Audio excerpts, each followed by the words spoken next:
Everything wrong with the Last Time Is Now tournament. Now, this tournament is meant to be celebrated as John Cena's final run. This is like the big one, probably one of the biggest tournaments ever made in WWE. And we've just flopped it. We've just gone, yeah, let's just make it shit. Triple H, what are you doing? What are you doing? So guys, this tournament, for those that don't know, was to involve previous opponents from Cena, rivalries, a couple of legends, blah, blah, blah, people from Raw, SmackDown, NXT, people that have really earned it. Basically, it's a tournament to showcase wrestlers who aren't on the main scene, but are good, as well as to earn the right to face John Cena in his final retirement match. That is the goal here. And it's been shit. It's just been crap. Maybe it's my expectations. Maybe it's been too high right now. I'm looking at the final two right now, and I got LA Knight and Gunther. Brother, before the tournament was even made, people said it was Gunther. Like, it's just shit. It's just shit. Now, I'm going to get this out of the way here. If I had to pick a win out of them two who I would make win, I've got to go with Knight. You've got to give LA Knight some sort of major push, right? Because everyone's like, if he beats John Cena in his retirement match, it'll look so good. Knowing Triple H, he'll probably still bury him anyways. So, expect LA Knight to probably lose. But the point is, the fact that he's in the final, if you actually look at it, beating John Cena in his final match, does it really give you a push? Does it really make you the top guy? Because in my opinion, I don't think it does. Because John Cena these past few years has been shown to, the way they've made him out is washed. They've made him lose to the guys that he would have beaten back in the day. They're showing him deteriorating in skill level as part of the storyline, which is a great idea. He's getting older. So why does beating someone who is kind of washed elevate your career? I don't think it does, in my opinion. Yeah, you can say, oh, you retired John Cena. Brother, he was retiring anyways, so you haven't technically retired him. But in my opinion, I don't think either of these two should be in the final. It doesn't make any sense. I think this is a chance to relive a nostalgic matchup where we can just enjoy it.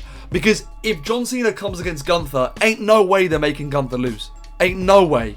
We're going to see Gunther win. We know the result before the bell has even rung. If they bring LA Knight in, I'd say there's probably an 80% chance that Knight probably wins. 20% Cena, but Cena could still do it. But the point is, it's just not worth the Knight push. LA Knight should he should have a belt round his waist. Okay? Realistically, he should. Yeah. But even when I look at the tournaments, if you look at the people we've had here, we had some returns. We had Zack Ryder come back. Big fan of Zack Ryder. I don't get why he was in the tournament, though. I get bringing him back. I enjoy Matt Cardona, I really do. But bringing him back into the scene was pretty stupid because it was meant to be about people who have faced John Cena, been in rivals with him, and Zack Ryder was actually his friend, especially in the storyline with Kane. It was at 2012. You also had Dolph Ziggler make his return just to lose to Solo, who was already in a storyline with the Wyatt Six. Why? Someone who was failed to be pushed when he should have been, bring him back at a point in time where the crowd elevates nostalgic wrestlers, and Ziggler, by the way, can still perform, was absolutely electric, incredible move seller, to just lose. And I haven't seen him since. What are they doing? I think the only right move they've really made in this tournament was putting Sheamus in it, The Miz in it, and then Evans. Because Evans was this star on NXT that's been unreal. Like, the moves that he can do, I think he's like 20. He's younger than me, I know that for sure. But the point is, you got to showcase him to then lose. I just don't get what we're doing here. I don't understand why. Like, Carmelo Hayes as well had that storyline with The Miz going. Would have been cool if we got them two against each other in the tournament and Carmelo Hayes beat him anyways, and then it carried on. And Carmelo Hayes went a bit further to lose to Gunther. I just think the Gunther thing is kind of dead. I don't think he needs to be in it. It's not, he's already elevated his career. I think, was it 80% of his career he was a champion? And he's in his prime right now, can I just add. So, why do we need him in the tournament? It doesn't really make any sense, in my opinion. Maybe to put someone over just a little bit as a lucky win, but you don't need this tournament. This tournament doesn't affect your career in a negative way or positive way. You're still Gunther. You're still the guy that's going to go win a belt next year or something like that. You know, am I wrong? Am I being a casual? Let me know in the comments. Another thing here, why was Jey Uso in it? Ain't no one care about that guy being in the tournament. If I'm honest, he was already in a storyline with the Vision. Putting him in there is just extra work. And he can barely handle one match, let alone two. Okay? So I don't get why he was in the tournament. There's just slots that could have been filled with legends or even more NXT stars. I enjoyed Sheamus being in the tournament. It was unfortunate that his injury had to happen. Same with Penta as well. It would have been nice to see Penta possibly come against Cena, but he was definitely not worthy of a final opponent. I personally would have enjoyed Sheamus Cena as a final match. That's my nostalgic point from when I was a kid. I used to love the Sheamus and Cena rivalry, but the point is, there are opportunities where we could have had other wrestlers in this tournament that would have made it 10 times better. For example, 5 that I would have put in there. I would have slipped Wade Barrett an extra 200k on that wage and got Barrett in there. Who wouldn't love it? Bad News Barrett would hit right now. That's all I'm saying, guys. Wade Barrett with the bull hammer in that tournament would have been sick. The Nexus rivalry with John Cena, it just made sense. Although that probably came down to Barrett's decision to staying retired. So that is sort of valid too. Edge, I know he's lingering about. I don't know whether he's still in contract with AEW, but I know he isn't wrestling there anymore.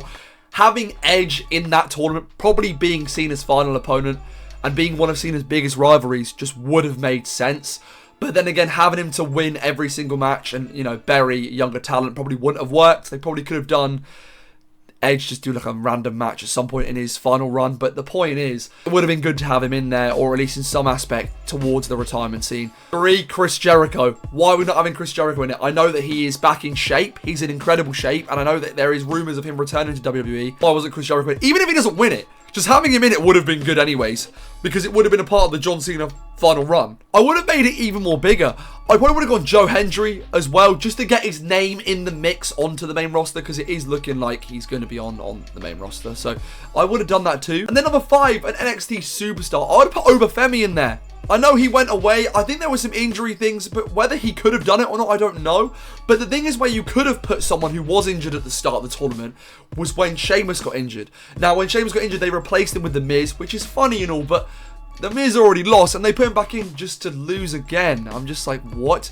If I would have put someone in there at that point in time as a surprise entrant for the semi-finals. Right, who is coming out against LA Knight? Not The Miz, but it's semi-finals. You could have put in Edge then. He beats Knight, goes on to the final, wins that, and faces Cena. You could have put Obafemi in there. This giant monster coming from NXT, coming onto the main roster. The thing that makes this tournament just crap, it just feels sort of rushed. I think a lot of the superstars that are in it are in storylines already.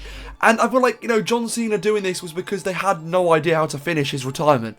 I think it got to a point where they're like, well, we don't have The Rock anymore. He kind of bailed.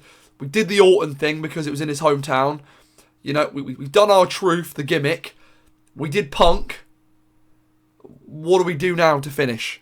I don't agree with burying someone for a title and retiring with the belt. But the point is, John Cena is different to everyone else. He's the GOAT. He's the never seen 17. It would have made sense for him to just leave with the belt. And then he could have been the guy to be like, right, I'm hanging it up. It's vacant. Who is next in line? But no, we went and had Dirty Dom bury him. I just think Dom's storyline's getting a bit boring now. And I think a lot of people just aren't happy with the Judgment Day and him being the one to beat Cena. I think the tournament had more value with having the IC title involved, because there was not just beating Cena, there was also a title prize, which then leads on to further storylines. Rusev as well, I feel like he's just getting done dirty. He came back as this absolute dominant being to get beaten every single week to Jey Uso, who, by the way, gasses out, throwing his hands down to the ring. But Rusev, who is literally a steroid-looking monster, loses someone who wears Yeet glasses. I know it's scripted, but there are ways to make it better and more realistic towards a storyline. Jey winning gained nothing. Just to have him face LA Knight once again. I mean, it's not like we've had the 1000th Raw main event in a row.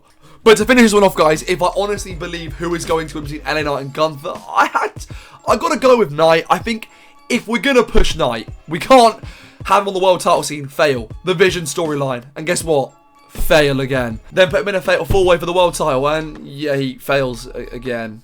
Yeah, and when he was so over in the crowd, no, fail. And then if he goes and fails against Gunther, that just leaves him dead in the water. Whereas if Gunther loses, it gives him vengeance. They probably could do a future storyline. I don't know. But we already know Gunther's value. We know LA Knight needs some value. He needs some more silverware. It just makes sense to make him look bigger here, because he is a huge star in the industry. So in my opinion, yes, beat Gunther. The point is, though, Solo even being in the tournament, I never understood that. The whole Wyatt 6 thing going on. In my opinion, if you had Ziggler beat Solo, as you can see here, if Ziggler had beaten Solo and you had Ziggler Penta the match would have done bits. Think of the move selling. Think of the flips. Think of the insane, you know, just the choreography of the ring would have been unreal. I think Ziggler Penta is one of the matches you would have thought that would never happen. All of a sudden, we've got it on the pay-per-view. Or we've got it on Raw. Like, it's just unreal. I'm like, that would have been sick. And the way it looks, if Sheamus didn't get injured, would you have had LA Knight beat Sheamus? Why? I think Sheamus is a bit dead in the water at the moment as well. Even when he isn't injured and he is there, it's like, well, what are we doing with him then?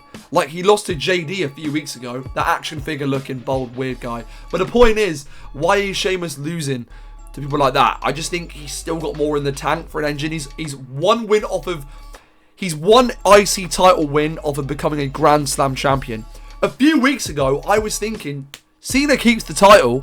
The final match is Sheamus-Cena. Sheamus becomes a Grand Slam champion and beats John Cena.